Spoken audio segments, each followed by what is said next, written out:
Wong Hen, um entregador de comida, acelera pela cidade em sua motocicleta vermelha. Seu telefone vibra e ele atende a ligação. Uma voz de mulher desconhecida diz que está grávida de seu filho e que eles precisam conversar. Ocupado com as entregas, Wong Heng descarta a situação como um golpe, diz que não tem tempo e desliga irritado. Ele então acelera novamente, zigue-zagueando pelo trânsito. Wong Heng chega ao centro de entrega de comida 20, onde seus colegas de trabalho estão fofocando do lado de fora. Com um cigarro na boca, ele pergunta a um colega de trabalho mais corpulento sobre o que ele está murmurando. O colega de trabalho explica que a filha da prestigiosa família Su está se casando com o filho do homem mais rico da cidade. Um assunto irrelevante para o Wong Heng. O colega de trabalho então mostra uma foto do celular da linda filha da família Su, reclamando que é um desperdício uma garota perfeita se casar com o filho do homem rico, a quem ele chama de saco de dormir feio e inútil. Ao olhar para a foto, o Wong Heng fica chocado ao perceber que a mulher lhe parece familiar. Seu colega de trabalho pega o telefone de volta e a memória de Wong Heng clareia. Seu colega pergunta se ele também acha uma pena uma boa menina ser desperdiçada com alguém tão horrível. Mas Wong Heng a reconhece como uma garota bêbada que uma vez tentou seduzi-lo. Uma percepção repentina o atinge. Foi ela quem ligou para ele momentos atrás. Ele se pergunta se a ligação não foi um golpe. Afinal, a cena volta para um mês atrás. A filha da família Su está cambaleando pelo corredor de um hotel. Tonta, ela suspeita que um homem chamado Shin Hao colocou algo em sua bebida. Ela vai para o que pensa ser seu quarto, 809. Mas em seu estado de desorientação, ela confunde o número. Ela encontra uma porta ligeiramente entreaberta e se pergunta se esqueceu de fechá-la antes de entrar. Dentro daquele quarto, Wong Heng está sentado em sua cama, abatido e bebendo muito. Ele pensa em ter ouvido que sua aura era intensa demais para uma oportunidade e se resigna ao seu trabalho de entregador. Enquanto está sentado em sua cama, bêbado e abatido, a jovem mulher Suki tropeça em seu quarto e desaba na cama. Atordoada e febril, ela olha para ele e pergunta quem ele é e se ele pode ajudá-la, reclamando que sua cabeça está girando e que ela está se sentindo incrivelmente quente. Bêbado, Wong Heng fica cativado por ela, pensando em como ela é deslumbrante. Conforme ela se aproxima e implora por sua ajuda, ele fica nervoso, imaginando se está sonhando. Ele cerra os punhos com uma garrafa de bebida derramada ao seu lado. Sobrecarregado pela situação intensa, voltando ao presente, Wong Heng está perdido em suas memórias. Olhando para a foto de Suki no telefone de seu colega de trabalho, seu colega de trabalho Fat percebe que ele está distraído e o chama pelo nome. Feri começa a zombar dele, lembrando a todos como Heng sempre inventa histórias como dormir com uma estrela de cinema internacional. Ele pergunta sarcasticamente se Heng agora vai alegar que se envolveu com o Su. Os outros colegas de trabalho riem e relembram suas outras histórias fantásticas, como ser um traficante internacional de armas ou o chefão de uma família de elite de Pequim. Wong Heng permanece calmo. Ele acende um cigarro e diz que eles não entendem, afirmando enigmaticamente que o que ele faz é se esconder à vista de todos. Assim que um dos caras descarta suas alegações, a brincadeira é interrompida. Um luxuoso carro esportivo vermelho para em frente ao centro de entrega, chocando todos os motoristas. A porta do lado do motorista se abre e uma perna esguia e um salto alto saem. A mulher que sai é Suki, com aparência equilibrada e elegante. Os colegas de trabalho de Wong Heng ficam hipnotizados. Seus olhos se transformam em corações enquanto admiram sua beleza, chamando-a de arrasadora. Enquanto ela caminha em direção a eles, um cara a reconhece da foto. Eles percebem, chocados, que a família Su está parada diante deles e não conseguem entender por que ela estaria em seu humilde centro de parto. Suki se aproxima de Wong Heng, que está se espreguiçando casualmente, e pergunta por que ele não atende suas ligações. Seus colegas de trabalho, que estavam apenas zombando dele, ficam completamente chocados. Eles não conseguem acreditar que Wong Heng realmente conhece a famosa família Su. Wong Heng finge que não viu nenhuma chamada perdida e calmamente pergunta a ela o que está acontecendo. Indo direto ao ponto, Suki olha para ele nos olhos e afirma que está grávida e que o bebê é dele. Essa revelação deixa seus colegas de trabalho em choque. Eles gritam em descrença, incapazes de processar que esta mulher rica e bonita está carregando o filho de seu amigo. Um jura que nunca mais dirá que Heng está mentindo. Wong Heng fica surpreso, perguntando se ela tem certeza enquanto esfrega os olhos. Suki, com a expressão firme, diz a ele para ir com ela ao hospital para provar isso. Os colegas o pressionam a ir com ela, enquanto ela espera perto do carro. Estressada, Wong Heng decide ir e pede para um amigo substituí-la. Os dois então saem disparada no carro vermelho dela, deixando a equipe surpresa para trás. Dentro do carro, a tensão é grande. Wong Heng pergunta se o bebê é realmente dele. Suki responde secamente, questionando por que ela mentiria sobre algo tão sério. Parecendo resoluta, Wong Heng diz a ela que se o bebê for dele, ele assumirá total responsabilidade por ambos. Suki lhe lança um olhar cético e zomba de sua promessa, questionando como ele assumirá a responsabilidade com seus ganhos no trabalho de entrega. Despreocupada, Wong Heng se recosta e afirma com segurança que não há nada de errado em viver honestamente e que sustentá-los não será um problema. Suki o lembra de seu status como parte da poderosa família Su em Jiangnin. Wong Heng simplesmente descarta isso, dizendo que status é a coisa mais idiota. Irritada com sua atitude indiferente, Suki pisa fundo no acelerador, fazendo o carro dar um solavanco violento e jogando Wong Heng para frente. Ele grita com ela, acusando-a de fazer isso de propósito e perguntando o que há de tão especial na família Su. A viagem tensa termina quando eles param em frente a um grande hospital. Suki estaciona e calmamente diz a ele que eles chegaram. Quando eles saem do carro, Suki avisa Wong Heng para não usar a palavra responsabilidade tão levianamente. Ela o lembra das sérias consequências que ele enfrentaria se sua família descobrisse que um entregador de comida a engravidou. Isso irrita Ong Heng, que declara apaixonadamente que não é uma piada para ele. Se o bebê for dele, ele assumirá a responsabilidade com certeza. Ignorando sua explosão, Suki diz a ele para entrar. Eles caminham por um corredor de hospital. Suki o leva até uma porta rotulada como sala de cirurgia. E Ong Heng para chocado, perguntando por que eles estão indo até lá. Suki olha para ele com uma expressão determinada e afirma que vai entrar, deixando que ele perceba sua verdadeira intenção de interromper a gravidez. Em pânico, ele agarra o braço dela para impedi-la. Ele implora, reconhecendo que ela provavelmente pensa que ele não conseguiria sustentá-la e há um filho, mas insiste que dinheiro não é problema e que ele encontrará uma maneira. Nesse momento, uma enfermeira se aproxima e informa Suki que é hora do procedimento. Suki olha para Ong Heng com um sorriso fraco e elegível, concorda com a enfermeira e puxa o braço dela. Ela entra na sala de cirurgia, deixando Ong Heng gritando por ela em desespero. Ele fica do lado de fora da porta fechada, se sentindo impotente e frustrado, pensando que não pode fazer nada para impedir essa mulher determinada. Dentro da sala de cirurgia, Suki está deitada na mesa com um avental de paciente. Um cirurgião pergunta se ela está pronta. Enquanto outro cirurgião prepara uma seringa, dizendo para ela relaxar, ela fecha os olhos. Mas, no último segundo, pouco antes do procedimento começar, ela levanta a mão e diz para eles esperarem. Enquanto isso, Ong Heng está sentado, curvado na sala de espera. Ele se resignou à situação, pensando que se ela está determinada a não ter o bebê, ele não pode impedi-la. De repente, a porta da sala de cirurgia se abre e Suki sai inalterada. Ong Heng fica atordoado. Ele se levanta de um salto, perplexo, e pergunta como ela já conseguiu sair, questionando se as cirurgias são tão rápidas hoje em dia. Suki, aparentemente imperturbável, diz ao Ong Heng, perplexo, que está cansada e pede para ele levá-la para casa. Ong Heng concorda confiante, passando um braço em volta dela e se gabando de que ele poderia até pilotar um jato de caça. Ele se senta ao volante do carro esportivo vermelho dela e sai dirigindo do hospital em direção a um bairro nobre chamado Luan. Durante o trajeto, enquanto Suki descansa, Ong Heng recebe uma ligação. A pessoa do outro lado da linha informa sobre um leilão naquela noite na Torre Jian, ao qual o velho quer que ele compareça. O interlocutor também menciona que Lin Qingyan, presidente da Câmara, está do lado deles. Ong Heng calmamente reconhece essas instruções, sugerindo um lado poderoso e misterioso de sua vida, desconhecido por Sui. Eles logo chegam a uma grande casa na propriedade da família Su. Ong Heng anuncia a chegada deles, acordando Suki. Ela sai do carro e diz a ele para ir embora antes que sua família o veja. Percebendo que ela está pálida, Ong Heng se oferece para acompanhá-la até a porta, mas ela rejeita friamente sua preocupação, dizendo para ele não se meter em seus negócios. No entanto, quando ela se vira, seu calcanhar fica preso em uma rachadura, fazendo com que ela perca o equilíbrio e grite ao cair. Com uma velocidade impressionante, Ong Heng avança e a pega antes que ela caia no chão. Enquanto a ajuda a se levantar, ele a repreende por ser desajeitada. Irritada, Suki pede para ele repetir o que disse, e ele insiste, chamando-a de incrivelmente desastrada. Num acesso de raiva, ela belisca o lado do corpo dele com toda a força, fazendo-o gritar de dor. O esforço repentino a afeta, e ela estremece. Vendo seu desconforto, Ong Heng a surpreende ao pegá-la em seus braços. Ele a carrega para dentro da luxuosa casa e a coloca delicadamente em um sofá. Abrindo um kit de primeiros socorros, ele começa a cuidar dos pés descalços dela, que ela torceu na queda. Ela protesta, dizendo para ele ir embora, mas ele diz firmemente para ela parar de se mover. No momento em que ele está enfaixando seu tornozelo, eles são interrompidos por duas mulheres que entram na sala. As recém-chegadas são Yang Huimin, a mãe de Sui, e Lin Shufu, sua melhor amiga. A mãe de Suki olha para a cena em choque e exige saber o que sua filha está fazendo. Ong Heng e Sui explicam simultaneamente que ela torceu o tornozelo. Então, olhando para sua mãe atordoada, Sui anuncia calmamente que seu namorado estava apenas ajudando a aplicar um remédio. Ong Heng fica completamente surpreso. Sua mãe, Yang Huimin, fica ainda mais chocada, apontando um dedo trêmulo para Ong Heng uniformizado e gritando em descrença, perguntando se aquele homem é realmente seu namorado. Atordoada com o anúncio de sua filha, Yang Huimin exige furiosamente saber o que está acontecendo e quem é esse entregador. Após um momento de silêncio, Suki volta atrás, dizendo à mãe com um sorriso forçado que ela estava apenas brincando. Ela explica que torceu o tornozelo e o homem simplesmente a ajudou a entrar. Ué, você assistiu o vídeo até aqui e até agora não se inscreveu no canal?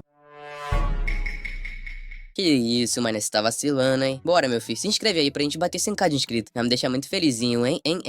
Sua mãe nervosa, mas aliviada, diz a Suki que a assustou, lembrando-a de que ela está prestes a se casar com um membro da prestigiosa família Kim e não pode se dar ao luxo de cometer erros. Ong Heng, que estava em silêncio, fica ofendido com o claro desdém da mãe e pergunta o que há de errado em ser um entregador. Yang Huimin zomba, gritando que ele é um Zé Ninguém de classe baixa tentando namorar alguém fora de seu alcance e que ele deveria continuar sonhando. O insulto dela atinge um nervo e uma expressão expressão furiosa cruza o rosto de Ong-heng. Antes que a situação piore, Soo-ki intervém. Ela calmamente diz ao Ong-heng que ele pode ir agora e agradece por sua ajuda. Ele dá um breve ar e se vira para ir embora. Enquanto se afasta, a melhor amiga de Sui, Lin-shu, o observa com uma expressão pensativa. Depois que ele vai embora, Yan-hui diz a Lino para ajudar Sui a ir para seu quarto. Com nojo, ela ordena que alguém limpe o chão onde o entregador imundo estava. Mais tarde, em seu quarto, Lino ajuda Suki a se sentar em sua cama e imediatamente pergunta sobre seu relacionamento real com aquele homem. Suki inicialmente afirma que não há nada entre eles, mas Lino não acredita, insistindo que não pode ser enganada porque o jeito que Suki olhou para ele claramente não era nada. Encurralada pela intuição de sua amiga, Suki confessa a verdade. Ela está grávida de seu filho. Lin-shu fica completamente pasma, gritando incrédula que está grávida. Ela questiona o julgamento de Suki, perguntando por que de todas as pessoas tinha que ser um entregador. Suki explica que bebeu demais naquele dia e descarta isso como um acaso. Lino insiste, perguntando o que Suki planeja fazer, lembrando-a de que não pode esconder a gravidez para sempre da poderosa família Shin. Para o choque de sua amiga, Suki afirma firmemente que decidiu ficar com o bebê. Lino acha que sua amiga perdeu a cabeça. Suki tenta tranquilizá-la, explicando que falou com o homem, Wang Ren, e ele prometeu assumir total responsabilidade. Mas Lino não está convencida. Ela grita para Suki acordar, lembrando-a de que ela é filha da família Su. Ela descarta Wang Ren como um entregador indigno dela e avisa sobre consequências terríveis se a família Shin descobrir. Cansada do sermão, Suki levanta a mão para detê-la, dizendo que descobrirá. Ela muda de assunto, perguntando por que Lin Fu está de volta à cidade. Lino explica que seu avô veio a Jiangning para se encontrar com um figurão e conferir um leilão naquela noite. Então ela foi junto. O desinteressado de Suki irrita sua amiga. De repente, a expressão de Lino muda e ela anuncia que tem uma ideia brilhante. Inclinando-se, ela sussurra um plano sinistro para Suki. Se seu segredo vazar, ela deve simplesmente alegar que o entregador a estuprou. Suki responde com desgosto, comentando que ideia horrível é essa. Enquanto isso, Wang Ren deixou a propriedade Su e está caminhando pelo exclusivo distrito de Vilas. Ele pega seu telefone, murmurando que não há táxis nesta área. Nesse momento, um carro preto elegante para ao lado dele. Wang Ren observa enquanto um homem em um terno elegante sai. O homem mais velho de cabelos prateados se aproxima de Wang Ren e o cumprimenta respeitosamente como jovem mestre. Ele se apresenta como Lin Qingyun, presidente da Câmara de Comércio de Juan, e explica que está lá para acompanhá-lo ao evento de licitação. Wang Ren, juntando as peças, relembra a conversa e confirma que seu avô lhe contou sobre o acordo, revelando uma conexão oculta com um poder imenso que contrasta com sua vida como entregador. Aceitando a oferta, Wang Ren diz a Lin Qingyun que antes do leilão ele precisa de um banho e trocar de roupa. Lin Qingyun concorda respeitosamente, prometendo providenciar tudo enquanto abre a porta do carro para seu jovem mestre. Eles partem em uma luxuosa limusine preta. A cena muda para um movimentado evento de licitação em um grande salão de baile repleto de convidados ricos. Wang Ren chega, agora transformado. Ele trocou o paletó de entrega por um terno elegante e sob medida, parecendo poderoso e confiante, enquanto observa a multidão. Enquanto ele está perto de uma janela, sua atenção é atraída por um rosto familiar. É Lin Shufu, a melhor amiga de Suki, em um deslumbrante vestido de noite branco. Ela se aproxima dele com desdém e pergunta o que o entregador está fazendo em um evento tão exclusivo. Antes que ele possa responder, ela tira uma conclusão precipitada, perguntando acusadoramente se ele está trabalhando meio período. Antes que Wang Ren possa corrigi-la, ela agarra seu braço e o puxa com força, dizendo que precisa conversar. Em um local mais isolado, ela o confronta, declarando que Sui é sua melhor amiga e está grávida por causa dele. Ela o avisa ferozmente que se ele não assumir total responsabilidade quando o bebê nascer, ela o fará se arrepender. Wang Ren fica completamente chocado com isso. Ele diz a ela que achava que Suki havia se livrado do bebê no hospital. Lin Shufu informa furiosamente que ele está errado e Sui decidiu ficar com o bebê. Essa nova informação deixa Wang Ren atordoado, que exclama seu nome em descrença. Ele percebe que ela não deve ter feito a cirurgia. Liu Fu, vendo sua hesitação como um sinal de que ele poderia se esquivar de seu dever, repete sua ameaça, avisando que se ele tentar ir embora, ele se arrependerá. Para enfatizar seu ponto de vista, ela esfrega com força seu salto-agulha em seu sapato, fazendo gritar de dor enquanto ela se vira com uma satisfação sombria. Assim que Linus sai, a voz de um locutor corta o salão de baile, informando aos convidados que o leilão está prestes a começar. Ainda processando que Suki ficou com o bebê, Wang Ren é tomado por uma nova urgência. Ele não consegue acreditar e decide terminar seu negócio rapidamente para poder ir procurá-la. Naquele momento, uma mulher de terno se aproxima e o cumprimenta respeitosamente como jovem mestre. Ela se apresenta como Liu Yua, sua nova assistente, designada pelo presidente Lin Qingyun. Ao cumprimentá-la, Wang Ren declara que é hora de ir. Os dois caminham em direção à área do evento principal com uma presença poderosa. Quando encontram seu lugar, um homem robusto e extravagantemente vestido se dirige à frente. Ele anuncia presunçosamente aos participantes que o principal lance do dia, o projeto do novo distrito, está sendo reivindicado pela família Shin. Torcendo o bigode, ele avisa a todos para mostrarem respeito ou enfrentarem as consequências. Este homem arrogante é Qin Lei, o jovem mestre mais velho da família Shin. Wang Ren pergunta ao seu assistente quem é o homem. Liu Yua explica que ele é da família Shin, uma das famílias mais ricas de Jiangning e sua maior rival no projeto. Com um herdeiro desdenhoso, Wang Ren questiona se um cara como ele poderia competir com ele. Liu Yua elabora que os Shin planejam ganhar o projeto e então alavancar sua aliança matrimonial com a família Su para ajudá-los a sair de alguns problemas. A menção à família Su faz tudo fazer sentido para Wang Heng. Ele se lembra do discurso de seu colega de trabalho sobre a senhorita Su ter se casado com um cara rico e desprezível. Ele percebe que este homem arrogante, Qin Lei, é o noivo com quem Sushi deveria se casar. Com um olhar sombrio, ele agora vê o quadro completo que conecta o noivado de Suki, os problemas de sua família e essa guerra de lances. O leiloeiro apresenta o item principal, lote 53, no novo distrito. Sem hesitar, Qin Lei levanta sua raquete e abre com um lance de 5 bilhões. A multidão irrompe em sussurros chocados, percebendo que a família Qin está decidida a vencer. Eles murmuram que, com o casamento Qin-Su iminente, ninguém ousaria desafiá-los. Assim que o leilão parece decidido, Wang Heng calmamente levanta sua raquete de lances e contra-ataca com 6 bilhões. A sala fica em silêncio atordoado, então irrompe em conversas frenéticas. Os convidados se perguntam quem é esse homem audacioso, supondo que ele não deve ser um local para ousar ir contra a família Qin. Eles acreditam que o projeto era uma coisa certa para os Qins, e não deixarão isso passar. Do outro lado da sala, a expressão presunçosa de Qin Lei desaparece, substituída por pura raiva. Ele aperta o punho com tanta força que os nós dos dedos ficam brancos. Ele olha furiosamente para Wang Heng e grita do outro lado da sala, exigindo saber quem diabos ele é e acusando de procurar encrenca. O confronto começou. Diante da explosão de Qin Lei, Wang Heng permanece composto. Ele calmamente aponta que eles estão em um leilão onde o maior lance vence e pergunta se há algum problema. Qin Lei, com o rosto contorcido de raiva, retruca, perguntando se Wang Heng não ouviu dizer que a família Qin queria aquele projeto. Com suprema confiança, Wang Heng responde que ouviu perfeitamente bem, mas questiona o que isso tem a ver com ele. Os convidados ao redor ficam chocados, murmurando sobre quem é esse homem misterioso que ele ousaria desafiar a poderosa família Qin para não ficar para trás. Um Qin Lei enfurecido levanta seu remo e grita um lance de 700 milhões. Sem pestanejar, Wang Heng contra-ataca com 800 milhões. A guerra de lances continua e a tensão aumenta. Qin Lei corre até Wang Heng com sua comitiva, chegando perto dele e gritando que na cidade de Jiangning, a família Qin é a lei. Ele faz um lance final desesperado de 900 milhões, desafiando Wang Heng a continuar dando lances se ele quisesse morrer. Wang Heng simplesmente ri, uma imagem de diversão calma, e anuncia casualmente um lance de 1 bilhão. Tendo sido humilhado total e publicamente, Qin Lei finalmente explode. Ele grita que Wang Heng está pedindo por isso e ameaça cortá-lo em pedaços enquanto desfere um soco selvagem no rosto de Wang Heng. Mas Wang Heng é incrivelmente rápido. Ele se esquiva facilmente do ataque desajeitado e com um único movimento desfere um soco poderoso no rosto de Qin Lei. Enquanto Qin Lei é lançado voando, gritando de dor, Wang Heng pergunta com desprezo se ele achava que conseguiria enfrentá-lo sozinho. Enquanto Qin Lei fica atordoado, seus dois guarda-costas se levantam de um salto e avançam contra Wang Heng. A luta que se segue é brutalmente eficiente. Wang Heng se move com uma velocidade incrível, despachando sem esforço com chutes e socos poderosos, deixando os derrotados no chão do salão de baile. Qin Lei se levanta com dificuldade, segurando seu rosto machucado em descrença. Ele grita com Wang Heng, acusando-o de desejar a morte por ousar encostar a mão nele. Wang Heng, com um sorriso frio, retruca que é ele quem está batendo agora. Ele lança outro ataque, fazendo um dos homens de Qin Lei voar pelos ares com um chute poderoso. O guarda-costas cai com um baque alto diretamente em cima de seu chefe, nocauteando os dois em uma pilha indigna. Com a luta terminada em segundos, Wang Heng permanece calmamente em meio ao caos. Ele se vira para a sala atordoada e pergunta casualmente ao leiloeiro aterrorizado se mais alguém vai dar um lance. O leiloeiro, gaguejando, responde rapidamente que não há outros licitantes. Após vencer o leilão, os negócios de Wang Heng são concluídos. Ele se volta para sua assistente, Liu Yua, e a instrui a assinar os documentos e transferir os fundos, explicando que tem negócios urgentes. Ele dá um último aceno e sai confiante do salão de baile, deixando todos processarem a chocante demonstração de poder que acabaram de testemunhar. A história muda para uma sala opulenta, onde Lin Shuai está diante de seu avô, que é o mesmo Lin Xinyun que serve Wang Heng. Ela pergunta por que ele a chamou lá com pressa, fazendo com que ela perdesse o leilão. Seu avô a adverte para ter cuidado quando o convidado chegar, admitindo que ainda não descobriu o temperamento dessa pessoa. Lin Sufu zomba, imaginando que figurão poderia fazer seu poderoso avô agir com tanta cautela. Nesse momento, um auxiliar entra e informa ao presidente que o leilão terminou. Lin Xinyun pergunta se a família Xin venceu, mas o auxiliar relata que outra pessoa foi a vencedora. Lin Yu fica chocada, exclamando que é impossível. Ela não consegue acreditar que o projeto escapou das mãos da família Xin e se pergunta quem seria ousado o suficiente para arrebatá-lo. Seu avô a informa calmamente que a pessoa por quem eles estão esperando chegou. Olhando para o telefone, provavelmente em busca de uma atualização de notícias, Lin Sufu comenta que essa pessoa é muito arrogante. Decidindo que essa notícia é importante demais para esperar, ela diz ao avô que está saindo para ligar para sua amiga na Ansuki. Enquanto caminha pelo corredor, ela está absorta em seus pensamentos e em seu telefonema. Ela pensa em como o fracasso da família Xin coloca em risco sua cooperação planejada com a família Su. Determinada a dar a notícia à sua melhor amiga, ela não presta atenção para onde está indo. Ela anda direto em Wang Ren, que está indo na direção oposta. A colisão é chocante e ela solta um pequeno grito ao esbarrar em seu peito. Furiosa, ela olha para cima e fica chocada ao ver seu rosto. Ela grita com ele, exigindo saber por que é ele de novo e repreendendo o entregador de comida fedorento por não prestar atenção por onde anda. No entanto, sua ligação urgente tem precedência. Ela rapidamente vira as costas para o silencioso Wang Ren e continua andando, falando ao telefone para contar a Su e suas notícias importantes. Wang Ren simplesmente a observa partir com uma expressão silenciosa e ilegível. Depois que Lino sai, Wang Ren entra para se encontrar com Lin Ning-yun. O homem mais velho o cumprimenta respeitosamente. Wang Ren confirma que seus negócios no leilão estão encerrados e então pergunta casualmente sobre a mulher que acabou de encontrar. Lin Xin-yun a apresenta como sua neta, Lino, mencionando incisivamente que ela é solteira. Ele a elogia, dizendo que ela admira muito Wang Ren e sempre quis conhecê-lo. Essa tentativa de encontro diverte Wang Ren, que a dispensa com um cansado. Me dá um tempo. Mudando de assunto, Wang Ren se senta e pergunta a Lin Xin-yun se ele conhece Su Qi. Lin Xin-yun explica que ela é a jovem da família Su, o talento mais destacado de sua geração, mas foi mantida fora dos holofotes porque a família favorece os filhos em detrimento das filhas. Ele confirma que a família Kim pretendia uma aliança matrimonial com a família Su após vencer o projeto, mas como Wang Ren interveio, esse plano foi adiado. Curioso, Wang Ren investiga mais detalhes pessoais, perguntando sobre a vida cotidiana e a história romântica de Su Qi. Lin Qin-yun informa que a família Su tem uma criação muito rígida e que Su Qi tem uma personalidade teimosa. Ele afirma que ela não se envolve facilmente com as pessoas e, até onde ele sabe, nunca teve um namorado. Essa nova informação traz um sorriso malicioso ao rosto de Wang Ren. Nesse momento, seu telefone toca. O identificador de chamadas mostra o nome de Su Qi e ele atende suavemente, dizendo que estava pensando nela. Do outro lado, Su Qi pergunta se ele tem tempo e diz que gostaria de vê-lo. Wang Ren concorda imediatamente e pergunta onde ela está. Com seus assuntos urgentes resolvidos, Wang Ren se levanta para ir embora. Ele diz a Lin Qin-yun que está indo embora e que pode voltar para o velho. Enquanto Wang Ren sai, Lin Qin-yun faz uma última tentativa de promover sua neta, mencionando que ela se formou na Royal Academy em Londres, assim como Wang Ren. Desinteressado, Wang Ren o ignora, dizendo que eles podem falar sobre isso na próxima vez. A cena muda para um parque com vista para a cidade, onde Su Qi está sentado sozinho em um banco, parecendo pensativo. Um momento depois, Wang Ren chega em sua motocicleta vermelha, agora de volta em seu terno elegante. Ele se aproxima e se senta ao lado dela. Colocando um braço em volta dela, ele vai direto ao ponto. Ele diz a ela para não se preocupar com a criança e que apoiará os dois. Ele então faz uma oferta definitiva, dizendo a ela que se ela quiser se casar, eles podem ir se registrar quando quiser, solidificando sua promessa de responsabilidade. Apesar de sua promessa confiante, Su Qi permanece cética. Com um sorriso largo, ela questiona sua capacidade de arcar com tal compromisso. Imperturbável, Wang Ren olha para longe e pergunta o que não conseguiria comprar. Para provar seu ponto de vista, Su Qi levanta o pulso, mostra seu relógio caro e pergunta se ele sabe o custo. Com uma perícia surpreendente, Wang Ren identifica corretamente o relógio como um Pasha d'Artier, um modelo de ouro rosa de 18 quilates de 42 milímetros, e declara corretamente seu preço de 352 mil. Su Qi fica visivelmente chocada com seu conhecimento detalhado. Ela o pressiona, perguntando quanto ele ganha em um ano como entregador e quantos anos ele teria que trabalhar apenas para comprar aquele item. Wang Ren a tranquiliza para não se preocupar com dinheiro e a incentiva a ter o bebê. Ele afirma com segurança que definitivamente não deixará que ela ou a criança passem por falta de bens materiais, até mesmo se gabando de que sustentá-los não seria um problema. Su Qi, revirando os olhos diante de sua declaração grandiosa, pergunta secamente se não se gabar ou mataria. A conversa é interrompida quando o telefone de Su Qi toca. Ela atende e a voz frenética de sua mãe está do outro lado da linha. Sua mãe exige que ela volte para casa rapidamente, informando que Xin Yang está na casa esperando para discutir o casamento. Su Qi responde calmamente ao chamado. Virando-se para Wang Ren, ela pede que ele a leve para casa. Com um sorriso encantador, ele diz que seria um prazer. Ele a ajuda a subir em sua motocicleta e eles aceleram. Durante o trajeto, Su Qi se apoia nas costas de Wang Ren com um sorriso fraco e tranquilo no rosto enquanto fecha os olhos aparentemente contente. Logo, eles chegam de volta à propriedade da família Su. Wang Ren a acompanha até a porta da frente e quando entram, Su Qi anuncia à mãe que está em casa. Sua mãe, Yang Hui, aparece imediatamente irritada. Ela repreende a filha por ter ficado tanto tempo fora, dizendo que Xin Yang estava esperando. Ao fundo, um homem robusto de terno está sentado no sofá. Su Qi simplesmente afirma que saiu para dar uma volta. Sua mãe então percebe Wang Ren atrás dela e pergunta com desaprovação por que ela trouxe alguém de volta, lembrando-a de que o dia do casamento dela com Xin Yang está se aproximando. O homem no sofá se levanta e cumprimenta Su Qi, confirmando que veio discutir os assuntos do casamento. Ele dá um sorriso suave e se apresenta como Xin Yang, o segundo jovem mestre da família Xin. Diante de seu noivo Xin Yang, Su Qi tenta adiar o casamento. Ela diz a ele que, como a família Xin perdeu a licitação do projeto do novo distrito, a cooperação planejada da família não foi finalizada e, portanto, o casamento deles também deve ser adiado. Xin Hao, no entanto, descarta a licitação perdida como um assunto pequeno. Com um sorriso sinistro, ele insiste que eles devem se casar primeiro e todo o resto pode ser negociado depois. Seus pensamentos revelam suas verdadeiras intenções. Ele planeja levá-la para a cama primeiro e depois decidir se dará à família dela o dinheiro de que precisam. A mãe de Su Qi, Yang Huimen, tenta desesperadamente salvar a situação. Ela implora à filha, lembrando-a de que Xin Yang prometeu 1 bilhão para ajudar a família Su assim que eles se casassem. Mas Su Qi a interrompe com um ríspido. Com determinação feroz, ela ela declara que não se casará com ele. Sua recusa deixa sua mãe e Shin Yan atordoados. Tomando um passo ousado, Suki caminha até Wang Ren, pega seu braço e anuncia que não só não se casará com Shin Yan, como também está grávida de um filho de Wang Ren. Sua mãe grita horrorizada, agarrando sua filha e exigindo se ela entendeu o que ela está dizendo, ressaltando que Wang Ren é apenas um entregador de comida. Suki implora à mãe, insistindo que não quer ser forçada a se casar com Shin Yu e prometendo que com o tempo poderá ajudar a família Su a superar sua crise. Enfurecida pelo comportamento vergonhoso de sua filha, Yan Hui levanta a mão para dar um tapa em Suki, mas antes que ele acerte, o braço de Wang Ren dispara e segura firmemente seu pulso, interrompendo o golpe. Ele olha para ela friamente e pergunta o que há de errado em ser um entregador. Ele então volta a acusação de vergonha para ela, questionando se casar a própria filha com um canalha por lucro é considerado ter alguma vergonha. Enquanto ela se debate em seu aperto, grita para o entregador fedorento soltá-la. A situação piora. Shin Yu, que estava assistindo ao drama, finalmente explode. Ele aponta um dedo acusador para Sushi com o rosto contorcido de raiva e a chama de vadia sacana que ele nunca esperava que fosse tão indecente. Ele reclama sobre como ela deixou um entregador montá-la e então volta sua fúria para Wang Heng, jurando matá-lo. Suki só consegue ficar parada, atordoada e horrorizada. Antes que Shin Hao possa agir, Wang Heng se move na velocidade da luz. Ele desfere um tapa poderoso no rosto de Shin Hao, fazendo-o cambalear para trás e cair no chão. Wang Heng então puxa uma Sui atordoada para trás de si de forma protetora. Ele olha para Shin Yu caída e declara que ela está grávida de seu filho, o que a torna sua mulher, e questiona quem lhe deu coragem de tentar bater nela. Deitado no chão, Shin Yu vive em descrença por Wang Heng ter ousado bater nele. Com sua fúria transbordando, ele pega um cinzeiro pesado de uma mesa próxima e avança contra o casal, gritando que vai matá-los. Com um sorriso calmo e reconfortante, Wang Heng diz a Suki para ficar atrás dele, e ela concorda nervosamente. Enquanto Shin Yu avança, balançando o cinzeiro, Wang Heng se esquiva facilmente do ataque. Em um movimento, ele desfere um soco devastador no queixo de Shin Yu, fazendo-o voar para trás, o cinzeiro escorregando de suas mãos. Enquanto Shin Yu fica atordoado, Wang Heng fica de pé sobre ele e declara que ousa tocar em sua mulher. Sem terminar, Wang Heng sobe em cima do homem espancado, agarra-o pelo colarinho e diz que hoje vai lhe dar uma lição. Ele desfere uma série de socos brutais no rosto de Shin Yu, ignorando os gritos agonizantes e os pedidos desesperados de socorro de sua vítima. No momento em que levanta o punho para mais um golpe, Suki grita para que ele pare. No mesmo instante, uma voz poderosa acoa, exigindo saber quem ousa agir de forma tão presunçosa. Um grupo de figuras imponentes entra, liderado por um homem idoso e digno, com uma longa barba branca e uma bengala. Suki olha para o homem com choque e medo e o chama de avô. A chegada do patriarca da família paralisa a todos. O avô de Suki, ladeado por outros familiares, observa a cena. Shin Yu espancado no chão, Suki com um homem estranho e sua mãe em choque. A expressão do velho é sombria ao anunciar que ouviu tudo. Ele volta seu olhar penetrante para sua neta e, batendo com a bengala no chão, exige saber se é verdade que ela está grávida do filho desse entregador. Com resignação silenciosa, Suki confirma que sim. A confissão deixa a família Sui em pânico. Eles gritam que a situação é ultrajante e que não podem se dar ao luxo de ofender a poderosa família Shin. Seu avô, com o rosto contorcido de fúria, grita que a única solução é o aborto imediato da criança. Shin Hao, no entanto, se levanta com dificuldade e discorda. Ele grita que mesmo que ela aborte a criança, uma cadela como ela nunca colocará os pés na casa de sua família, deixando a família Sui arrasada. O peso da situação se torna demais. Eles começam a lamentar que tudo acabou, culpando uns aos outros por estragar Suki e lamentando que a família Sui agora esteja acabada. Sushi fica em silêncio em meio às acusações. Seu rosto é uma máscara de tristeza. Finalmente, ela explode, dizendo a todos para pararem de discutir. O estresse emocional e físico cobra seu preço, e ela grita de dor, segurando a cabeça enquanto a tontura a domina. Antes que ela caia, Wang Heng está lá para segurá-la. Ele a segura firme e a tranquiliza, dizendo para ela não ter medo e que ele a levará embora. Enquanto ele a pega em seus braços, sua família, incluindo seus pais, correm até ela, exigindo que o entregador fedorento a solte e ameaçando quebrar suas pernas. Wang Heng olha para eles com total desprezo e pergunta se eles sequer se dizem humanos. Sem dizer mais nada, ele se vira e começa a sair de casa, carregando Suki, agora desmaiada. Quando os pais dela tentam bloquear seu caminho, ele os chuta para o lado sem esforço, fazendo-os cair no chão. Ele para na porta e se vira para a família atordoada e aterrorizada. Com determinação fria e inabalável, ele declara que levará Sui com ele e pergunta se alguém tem algum problema com isso, deixando-os totalmente impotentes para detê-lo. Com Suki inconsciente em seus braços, Wang Heng diz à sua família atordoada que, como ninguém se opõe, ele está indo embora. Ele a leva da caótica propriedade Sui para seu moderno apartamento em um arranha-céu. Lá dentro, ele gentilmente deita Suki, ainda inconsciente, em seu sofá. Ao fazer isso, um cartão escorrega de sua bolsa e cai no chão. Após certificar-se de que ela está descansando, Wang Heng vê o cartão e o pega. Ele o examina e fica surpreso ao perceber que hoje é seu aniversário. Ele sente uma onda de pena dela, pensando que, embora ela venha de uma família rica, parece que ninguém se lembrava de seu dia especial. Olhando para sua forma adormecida, ele resolve mostrar a ela do que é capaz, reafirmando que ela é sua mulher. Cerca de 20 minutos depois, Sushi começa a se mexer. Ela se senta lentamente, grogue e desorientada, esfregando os olhos e se perguntando onde está. Nesse momento, Wang Heng sai de outro cômodo usando um avental Natal, ele lhe estende uma tigela de comida, dizendo que ela deve estar com fome agora que acordou. Suki caminha até a mesa de jantar, onde Wang Hen preparou uma refeição elaborada que ele preparou especialmente para ela. Ela fica impressionada com o aroma delicioso dos vários pratos, que incluem iguarias cozidas no vapor, uma travessa de frutas e queijos e várias bebidas. Wang Hen se gaba de que suas habilidades culinárias são tão boas que até uma princesa de Dubai imploraria para provar. Divertida com sua arrogância, Suki sorri e pergunta se ele morreria se não se gabasse. Quando se sentam para comer, Sushi fica séria. Ela diz a ele que por hoje ele está proibido de dizer a palavra morrer, deixando Wang Hen confuso. Antes que ele possa perguntar, ele revela sua surpresa. Ele pega um pequeno bolo rosa com uma única vela acesa. Com um sorriso confiante, ele o entrega para a surpresa Sui e lhe deseja um feliz aniversário. Completamente pega de surpresa, Sui cobre a boca em choque e pergunta como ele poderia saber que era seu aniversário. Wang Hen apenas sorri presunçosamente, perguntando se ela o acha incrível. Tomada pela emoção, Sushi fica sem palavras enquanto uma lágrima se forma em seus olhos. Percebendo isso, Wang Hen brinca com ela, perguntando se ela está com vontade de chorar e dizendo que não tem problema chorar. Ele então se gaba de poder lhe dar seu ombro, algo que nem mesmo as supermodelos internacionais conseguem. Sua arrogância absurda quebra a atenção e Suki solta uma risada genuína. Ele então a incentiva a experimentar a comida. Ela dá uma mordida e admite que está gostoso, ao que ele responde confiante que é claro que sim. Depois de comerem por um tempo, Wang Hen diz a ela para fazer um pedido em seu bolo. Suki fecha os olhos, junta as mãos e concorda silenciosamente. Quando o momento passa, Wang Hen fica sério e pergunta a ela quais são seus planos. Suki olha para ele com seriedade e o lembra de sua promessa de apoiá-los, perguntando se ele vai voltar atrás em sua palavra. Wang Hen garante a ela que não vai, mas propõe um desafio. Ele pergunta se ela realmente ousa se casar com um entregador como ele. Empolgada, Suki se levanta e declara que ousa, acrescentado que se ele não os apoiar, ela simplesmente se casará novamente. Ao ouvir isso, Wang Hen decide e diz a ela que eles registrarão seu casamento no dia seguinte. Com determinação feroz, ela concorda, afirmando que não tem medo. Satisfeito, Wang Hen se recosta com um sorriso e diz que está resolvido. Seus planos são interrompidos quando o telefone de Wang Hen vibra. Ele diz a Suki que precisa atender a ligação e ela concorda. Ele sai para a sacada para atender. A pessoa do outro lado da linha, a quem ele chama de Xiao Hua, o avisa freneticamente que ele está em perigo. Xiao Hua, que chama Wang Hen de chefe, diz que um assassino chamado Hydra está vindo para a cidade de Jiangning para matá-lo. Wang Hen permanece calmo e pergunta se a fonte é confiável e se eles podem confirmar a localização de Hydra. Xiao Hua relata que Hydra foi vista pela última vez perto da vila da família Lin. Acendendo um cigarro, Wang Hen diz friamente ao seu subordinado que entende e que arranjará tempo para cuidar do assassino amanhã. Enquanto Wang Hen está na sacada, Sui está sentada no sofá falando ao telefone e comendo seu bolo. Ela está em uma ligação com sua melhor amiga Lino, que lhe deseja feliz aniversário e pergunta se ela foi a primeira. Com um sorriso divertido, Sui diz à amiga que foi a segunda. Chocada, Lino pergunta quem foi o primeiro, na esperança de que não fosse Shin Heng. Sui olha para a sacada e revela que foi ele. Sua amiga fica furiosa, exigindo saber como ela se envolveu com aquele entregador novamente. Enquanto ela dá outra mordida no bolo, Sui suspira e conta a uma Linchu Antonita que é uma longa história, mas que eles decidiram registrar seu casamento amanhã. Essa notícia deixa sua amiga em pânico, que pergunta se ela enlouqueceu por se casar com um entregador e exige sua localização. Sui responde calmamente que está na casa dele. Uma Lino preocupada tenta acalmá-la, prometendo descobrir algo. Ela declara que irá implorar ao misterioso figurão que ganhou o leilão, aquele que seu avô conhece, para ajudar Sui, que não importa o que aconteça. No entanto, a ligação é interrompida repentinamente e Sui fica se perguntando o que aconteceu. Enquanto isso, na sacada, a conversa tensa de Wang Hen continua. Seu subordinado acrescenta mais notícias preocupantes, informando de que a princesa mais velha perguntou sobre seu paradeiro 2 dias antes. Wang Hen fica mais sério, exigindo saber se Xia disse a ela que estava em Jiangning. Seu subordinado explica nervosamente que não teve escolha, pois conhece o temperamento da princesa e temia que ela o castrasse se ele não tivesse obedecido. A notícia é tão chocante que Wang Hen fica sem palavras e deixa cair seu isqueiro. Ele grita ao telefone, furioso porque seu subordinado de confiança o delatou. Xia tenta amenizar a situação, sugerindo que a origem familiar da princesa a torna uma ótima opção para seu chefe e que ele deveria simplesmente ceder. Wang Hen o interrompe com raiva, exigindo saber quando ela chegará. Ao ver a fúria do chefe, Xiao A dá uma desculpa dizendo que o sinal está ruim e desliga abruptamente, deixando Wang Hen furioso. Ele fica sozinho na sacada, agachado de frustração, pensando que a situação é muito ruim. Nesse momento, seu telefone vibra com uma notificação e, irritado, ele se pergunta quem o está incomodando agora. Ele olha para a tela e vê uma mensagem de texto de um número desconhecido. A remetente se apresenta como Lin Sufu, neta de Lin Qingyun menor que o NK maior que I. Na mensagem, ela propõe uma parceria comercial, sugerindo que, como ele é novo na cidade, cooperar com a família Su no projeto do novo distrito seria mutuamente benéfico. Desesperada para ajudar a amiga, ela faz uma oferta ousada, prometendo que, se ele concordar, ela fará qualquer coisa que ele pedir. Ao ler sua proposta descarada, Wang Hen sorri, pensando que ela certamente tem coragem. Quase imediatamente, seu telefone toca. É Lin Qingyun, que claramente soube da mensagem de texto de sua neta. Ele pede desculpas profusamente pelos problemas que ela causou. Wang Hen calmamente diz a ele que está tudo bem. Assumindo o comando, Wan Ren dá a Lin Yun duas instruções claras. Primeiro, ele precisa de um rifle de precisão e 2 balas, que ele pegará amanhã. Segundo, ele ordena que Lin dê a Suki autoridade total sobre o projeto do novo distrito, proibindo qualquer outra pessoa da família Su de se envolver. Sem hesitar, Lin Yun concorda em cumprir as ordens de seu jovem mestre. Mais tarde, enquanto Wan Ren está na sacada, Suki está relaxando em seu apartamento, deitada na cama e lendo. Seu telefone vibra com uma mensagem de sua melhor amiga, Li Nu. A mensagem traz notícias emocionantes. Li Nu contatou o misterioso figurão que ganhou o projeto do novo distrito. Ela diz a Suki que ele concordou em cooperar com a família Su e, mais importante, insistiu que Suki ficasse no comando. Eles devem se encontrar no dia seguinte para discutir os detalhes. Exultante, Suki responde alegremente, confirmando que haverá amanhã. Nesse momento, Wan Ren entra novamente e percebe sua expressão feliz, perguntando o que a deixa de bom humor. Ainda o vendo apenas como um entregador, ela descarta o assunto como um assunto de projeto que ele não entenderia. Ela então parece surpresa por ele a ter encontrado lendo, e ele brinca dizendo que não esperava que ela tivesse o hábito de ler livros. Ele se inclina para perto, seus rostos a centímetros de distância, e sussurra que há muitas coisas que ela não espera dele. Perturbada pela proximidade, Suki cora e gagueja, perguntando o que ele está fazendo e lembrando de que concordar em se casar com ele não significa nada. Mas em vez de fazer qualquer movimento, Wan Ren gentilmente pega um travesseiro da cama. Ele diz a ela que se ela estiver cansada, ela deve descansar e que ele dormira no sofá. Ao sair, ele acrescenta despreocupadamente que ler na cama não é bom para mulheres grávidas, deixando uma mulher corada e sem palavras para trás. Deitada, ela fica envergonhada, pensando que realmente pensou que ele faria alguma coisa. O dia seguinte amanhece brilhante. Na sacada do apartamento, Wan Ren está no meio de um treino extenuante, fazendo flexões de mão com uma mão. Suki, de pijama, sai e o observa. Divertida, ela pergunta, brincando se ele está praticando o estilo sapo. Ele pousa suavemente e a corrige, afirmando que é uma técnica chamada mão enrolada do dragão, um nome que ela nunca ouviu falar. Ele explica que não é uma arte marcial chamativa, mas uma técnica genuína de matar, demonstrando alguns movimentos rápidos. Curiosa, Suki pergunta por que um simples entregador precisaria aprender algo tão perigoso. Wan Ren para e olha para ela, compartilhando a sabedoria de seu pai. Use artes marciais para acabar com conflitos e proteger sua família. Suki fica impressionada e concorda que as palavras de seu pai foram sábias. Mudando de assunto, Wan Ren diz que fez café da manhã e preparou produtos de higiene para ela. Comovida, ela comenta que nunca imaginou que um cara grande como ele pudesse ser tão atencioso. Com um sorriso confiante, ele responde que há muita coisa que ela ainda não percebeu sobre ele. Ele então diz a ela que depois que comerem, ela precisa ir com ele até a casa dela. Ela fica confusa e pergunta o porquê. Ele explica que eles precisam do livro de registro de domicílio dela, caso contrário, não poderão registrar o casamento. Ele então a provoca de brincadeira, perguntando se ela tem certeza sobre se casar com um entregador como ele. Provocada, Suki fica brava, pensando que ele está desistindo. Ela grita que não está com medo e diz para ele se apressar para que possam registrar o casamento imediatamente. Enquanto caminham até a moto dele, Suki levanta uma questão prática, perguntando se eles deveriam conhecer os pais dele primeiro. Wan Ren descarta, dizendo que não há necessidade e que eles podem conversar sobre isso depois que o bebê nascer. Confusa, Suki pergunta por que eles deveriam esperar. Com um sorriso malicioso, Wan Ren explica que tem medo que sua família não a aprove. Ele imagina que quando o bebê nascer, sua família será forçada a aceitar a situação. Ao ouvir isso, Suki, com as mãos na cintura, pergunta sarcasticamente se ele está insinuando que vai se casar com alguém da família dela. Ele olha pra ela de brincadeira e elogia sua aparência, corpo e temperamento, mas depois acrescenta que sua origem familiar é um pouco deficiente. Ofendida, ela pergunta se ele acha que é mais do que bom o suficiente para ela. Wan Ren ri, dizendo para ela não levar isso tão a sério e subir na moto com um Hoff irritado. Ela sobe atrás dele. Ele diz para ela segurar sua cintura com força e eles aceleram pela estrada. Sem que eles saibam, estão sendo observados. De um lugar escondido, Shin Hao e um subordinado musculoso os veem partir. O subordinado comenta com desgosto que a cadela passou a noite com o entregador e pergunta ao seu jovem mestre o que fazer. Com o rosto sombrio de raiva, Shin Hao dá uma ordem brutal. Ele diz a seu homem para matar o entregador e então levar a cadela para um hotel para ele. O subordinado estala os dedos e diz que pegará seus homens e os seguirá imediatamente. Enquanto Wan Ren e Suki dirigem pela cidade, ele percebe pelo espelho retrovisor que uma van branca os está seguindo. Ele percebe que estão sendo seguidos. Pensando rápido, ele se recosta e diz a Suki que está mudando de planos. Ele diz que ela deveria ir para casa primeiro pegar suas coisas, pois ele tem uma tarefa a fazer. Sem saber do perigo, ela concorda. Wan Ren então acelera, zigue-zagueando pelo trânsito para despistar seus perseguidores. Seguindo seu plano, Wan Ren leva Suki para um esconderijo. Assim que ela está segura lá dentro, ele volta para sua moto e acelera, chamando a atenção de seus perseguidores. A van branca imediatamente o persegue, seguindo-o até um bairro nobre. Wan Ren os lidera em uma curta perseguição antes de parar em uma grande vila moderna, um local escolhido deliberadamente. Ele para sua moto e desce, aparentemente esperando. Ele olha para a sacada do segundo andar da vila e vê um homem com cabelo espetado escondido ali, confirmando que é uma emboscada. O homem na sacada percebe que foi avistado. Implacável, Wan Ren caminha calmamente em direção à vila, pensando que já que seus inimigos estão reunidos ali, é hora de acabar com todos eles de uma vez. Ele entra na luxuosa casa vazia e sobe as escadas. pesadas. Na sala, o estojo de rifle de precisão está aberto na mesa, como ele deixara. Ele pega o rifle com o silenciador, impressionado com a eficiência de Lin. No entanto, sua atenção é repentinamente atraída por algo inesperado. Ele olha para cima e percebe um sutiã azul jogado na cama próxima, o que o deixa momentaneamente confuso. Antes que ele possa processar, uma mulher enrolada em uma toalha sai de um quarto ao lado. É Lino, a melhor amiga de Sui, que solta um grito aterrorizado ao ver um homem estranho em seu quarto segurando um rifle de alta potência. Ao reconhecê-lo, Lin Shufu exige furiosamente saber o que o entregador fedorento está fazendo em sua casa, lembrando de que ele está invadindo a vila da família Lin. Mas antes que a discussão se intensifique, um ponto de laser vermelho aparece em sua testa. Ao ver o laser do atirador, Wang Han grita instantaneamente para ela se abaixar. Sem perder um segundo, uma bala atravessa a janela. Wang Han avança pelo quarto, derrubando uma Lin Shufu aterrorizada e atirando do caminho da bala bem a tempo. Eles caem na cama e ela luta contra ele, gritando para o bastardo soltá-la. Ele a segura firmemente, com uma expressão séria, e calmamente a avisa para parar de gritar, dizendo que se ela fizer outro som, será morta. Levantando-se, Wang Han pega o rifle de precisão, enquanto uma Lin Shu atordoada pergunta o que está acontecendo. Ele a ignora, indo até a janela quebrada e mirando na vila em frente a eles. Ele murmura uma provocação, dizendo que a Hydra não deve ter 9 cérebros, e dispara um único tiro preciso. A bala voa pelo pátio e encontra seu alvo, atingindo o emboscador na sacada oposta. O atirador é morto instantaneamente, caindo no chão com uma bala na cabeça. Wang Han abaixa sua arma com uma saudação casual, comentando com decepção que a Hydra foi derrotada tão facilmente. Antes que ele pudesse comemorar, uma Lino frenética o agarra, exigindo uma explicação sobre a arma em sua casa. Mas naquele momento, Wang Han sente um clarão ao detectar outra ameaça. Uma segunda bala rasga o ar, estilhaçando outra janela de um ângulo diferente. Reagindo com uma velocidade incrível, Wang Han grita novamente para ela se abaixar e se joga em cima dela, protegendo-a com seu corpo. Eles caem no chão enquanto a bala passa zunindo por onde eles estavam, atingindo a parede atrás deles. Ainda no chão com Lino, Wang Han percebe que há mais atacante do lado de fora. Pensando rápido, ele pega um pedaço de roupa dela da cama e joga no ar como isca. Ele lista mentalmente seus oponentes. A Hydra assassina os bandidos da Wan e este novo atirador. Ele conclui sombriamente que tem vários convidados para lidar hoje. A isca funciona. Enquanto o atirador inimigo atira no movimento, Wang Han mira com seu próprio rifle, enquanto um Ninsho apavorado observa por trás dele. Ele devolve o fogo com sua segunda e última bala. O tiro voa pelo espaço aberto e atinge outro atirador escondido em um local diferente, eliminando imediatamente um forte fogo de supressão e rompe de um terceiro local, enquanto outro assassino em um telhado próximo dispara uma saraivada de tiros na janela deles. Wang Han agarra Lino e se esconde atrás de um sofá, já que a parede atrás deles está cravejada de balas. Presa em uma posição comprometedora, ela grita e o chama de pervertido. Assim que o tiroteiro para, Wang Han calmamente arranca um dos cartuchos de bala usados do inimigo da parede. Ele o examina de perto e reconhece uma insígnia única de estrela de 6 pontas na base. Ele a identifica como uma ogiva especial de uma notória organização de assassinos do leste europeu, conhecida como Ares. Ele se vira para uma Lino abalada e pergunta quando ela conseguiu provocar pessoas tão perigosas. Ela só consegue gaguejar que não sabe. Naquele momento, Wang Han olha para seu rifle vazio e se amaldiçoa por ter sido descuidado. Ele havia pedido apenas 2 balas e agora está sem munição. Ele se ajoelha, imaginando o que fazer agora que está desarmado e cercado. De repente, uma lembrança atinge Lin Sufu. Ela diz ao Wang Han que pode saber quem está por trás do ataque. Ela se lembra de que há algum tempo um chefe do leste europeu tentou comprar tecnologia de pesquisa de sua empresa, mas ela recusou a oferta. Essa revelação fornece um motivo claro para os assassinos profissionais que agora tentam matá-la. Enquanto a saraivada de balas continua, os olhos de Wang Han se estreitam. Ele empurra a cabeça de Lino gritando "Cuidado!", enquanto outra bala os atinge. Presos atrás do sofá, eles sentam-se em meio aos escombros, esperando uma trégua no tiroteiro. Sem munição, Wang Han precisa de outro plano. Seus olhos caem sobre os cacos de vidro quebrado no chão. Decidindo fazer um movimento desesperado, ele pega um pedaço de vidro afiado. Aproveitando uma pausa momentânea no tiroteiro, ele se levanta de um salto e, com uma velocidade incrível, arremessa o caco de vidro como uma faca de arremesso na direção da posição do último atirador. O projétil improvisado encontra seu alvo e o assassino grita de dor. Com o último atirador abatido, a ameaça imediata acaba. Wang Han se levanta e diz a Lino que ela pode se levantar agora porque é seguro. Finalmente se levantando, ela olha para ele com desconfiança e o confronta diretamente. Ela afirma que seu trabalho como entregador deve ser um disfarce e exige saber quem ele realmente é. Wang Han ignora friamente sua pergunta, dizendo que ela não precisa saber sua identidade. Furiosa com seu segredo, ela ameaça contar tudo a Sushi, mas ele rapidamente leva um dedo aos lábios para silenciá-la. Sua expressão fica séria enquanto ele a avisa para ficar quieta, explicando que houve um barulho do lado de fora. Um olhar de terror cruza o rosto de Lino enquanto ela pergunta se ainda há mais inimigos. Em pânico, ela o agarra e pergunta o que eles vão fazer. Ele calmamente diz a ela para não se preocupar e que irá dar uma olhada. Enquanto isso, no andar de baixo, os 3 capangas de Shinha entraram na vila armados com grandes facões. Um deles reconhece Wang Han e se pergunta o que um entregador está fazendo em um lugar como este. O líder zomba, supondo que ele deve ser um ladrão comum. Nesse momento, Wang Han aparece no topo da escada. Ele olha para os intrusos armados e, com um aceno casual, os cumprimenta. garganta. Com um sorriso confiante, Wang Han pergunta calmamente aos 3 homens armados se eles estão procurando por ele. O líder musculoso aponta sua lâmina para Wang Han, dizendo que eles são homens do irmão Hao, enviados por Xin Hang. Ele acusa Wang Han de dormir com a mulher do chefe deles, Su Qi, enquanto outro capanga diz impacientemente para parar de falar e apenas quebrar suas pernas. Completamente imperturbável, Wang Han simplesmente pergunta o que eles planejam fazer sobre isso. Enfurecidos por sua arrogância, os capangas avançam gritando insultos. A luta é brutalmente curta. Wang Han se move com uma velocidade incrível, interceptando o primeiro atacante com um chute poderoso no rosto que faz sua cabeça girar para trás. Em segundos, 2 dos bandidos estão inconscientes, restando apenas seu líder atordoado. O bandido musculoso olha fixamente, incrédulo, se perguntando desde quando os padrões para entregadores ficaram tão altos e percebendo que seu oponente é um artista marcial treinado. Recusando-se a aceitar a derrota para um mero entregador, ele solta um grito furioso e avança contra Wang Han com seu facão. Wang Han salta sem esforço sobre o golpe selvagem e em um único movimento desfere um chute devastador no braço do homem. O golpe faz o facão voar e derruba o bandido no chão. Com os 3 atacantes derrotados, Wang Han fica em pé em meio aos corpos espalhados. Lin Shu, que assistia à luta do topo da escada, finalmente solta um grito aterrorizado. O som alerta o líder caído, que, embora derrotado, ainda está consciente. Irritado com os gritos dela, ele se levanta com dificuldade e vê uma oportunidade, avançando em direção à indefesa Lin Shufu. Antes que ela possa reagir, ele a agarra e coloca a lâmina em sua garganta, tomando-a como refém. Ele olha feio para Wang Han, ameaçando matá-la se ele der mais um passo. Uma aterrorizada Lin Shuha o avisa que seu avô não o poupará se ele ousar machucá-la. No entanto, Wang Han permanece completamente calmo. Ele olha para o bandido e, com uma arrepiante falta de emoção, simplesmente diz a ele para ir em frente e fazer isso, ignorando a lâmina na garganta de Lin Shuha. Wang Han caminha lentamente em direção ao bandido em pânico, provocando e perguntando por que ele não agiu em relação à sua ameaça. Enquanto Wang Han continua seu avanço implacável, ele pergunta friamente se o homem está com muito medo. O bandido, suado e aterrorizado, grita para ele parar. Em um borrão de movimento, Wang Han fecha a distância em um instante. Antes que o bandido pudesse reagir, Wang Han segura a parte plana da lâmina da espada entre o polegar e o indicador, parando a arma completamente. Ele olha para o bandido com desprezo e pergunta se ele realmente acha que é habilidoso o suficiente para brandir uma espada na sua frente. O bandido fica chocado com a força impossível de Wang Han, percebendo com horror que não consegue mover a lâmina. Wang Han continua a zombar dele, perguntando novamente por que ele simplesmente não faz seu movimento. Então, com um simples movimento de seus dedos, ele quebra a lâmina de aço, fazendo estilhaços de metal voarem enquanto o bandido e Lin Shufu olham em descrença atordoada. Antes que o bandido possa se recuperar, Wang Han o agarra pela garganta, levantando-o do chão, e pergunta se um camarão podre e fedorento como ele é digno de lutar com ele. Sufocando, o bandido tenta se salvar, suspirando que é um membro da poderosa sociedade do Dragão Negro. Wang Han não se impressiona e pergunta com desdém, e daí, antes de bater a cabeça do homem no chão, deixando-o inconsciente. No entanto, o bandido se recupera de repente e tenta uma nova tática. Ele se levanta, implorando para Wang Han não seguir o caminho do crime. Esse apelo bizarro não surte efeito. Wang Han dá um golpe brutal no rosto do homem, fazendo gritar de agonia enquanto o sangue jorra de sua boca. Completamente destruído, o bandido implora por misericórdia. Ele implora para Wang Han parar, inventando uma história sobre ter uma mãe de 80 anos. Em uma tentativa final e desesperada, ele diz a Wang Han que tem informações importantes para relatar. De pé sobre ele, Wang Han dá ao bandido derrotado 3 segundos para suas últimas palavras. O homem rapidamente revela suas informações cruciais. O irmão Xin Hang já foi encontrar Su Qi, e se Wang Han não se apressar, será tarde demais. Essa notícia choca Wang Han, furioso porque o bandido não lhe contou essa informação vital antes. Ele desfere um último chute violento, deixando-o inconsciente. Nesse momento, eles ouvem uma batida forte na porta. Uma voz do lado de fora anuncia que são da polícia. Percebendo que ele deve ir embora imediatamente, Wang Han diz a Lin Sufu que vai encontrar Su Qi e que está deixando a situação nas mãos dela. Ele lhe dá uma instrução final para não contar a ninguém que esteve lá. Enquanto ele corre para fora, ela diz para ele ir embora, garantido que sabe o que dizer. Um momento depois, 2 policiais entram na vila. O policial principal mostra a Lin Sufu seu distintivo e pergunta o que aconteceu. Quando 2 carros de polícia param do lado de fora, ela começa a explicar que estava tomando banho quando 3 homens arrombaram a porta com facas. Após seu depoimento, a polícia prende os 3 bandidos inconscientes. Um policial relata ao seu capitão que encontraram 2 corpos, os atiradores que Wang Han matou na vila do outro lado da rua, e que eles não parecem pessoas comuns. Chocado, o capitão ordena que seus homens levem todos e tudo para a delegacia para a investigação. Enquanto isso, Sushi está sendo encurralada em um quarto por um chinhal furioso. Ele revela suas intenções sinistras, lembrando-a da vez em que drogou sua bebida, e se gabando de que agora vai forçá-la. Uma Sui aterrorizada diz a ele para sair, mas ele só fica mais furioso. Ele zomba, dizendo que enviou homens para matar o entregador e que quando terminarem, ele a forçará a ficar na sua frente. Com um golpe final, ele jura que vai enganá-la.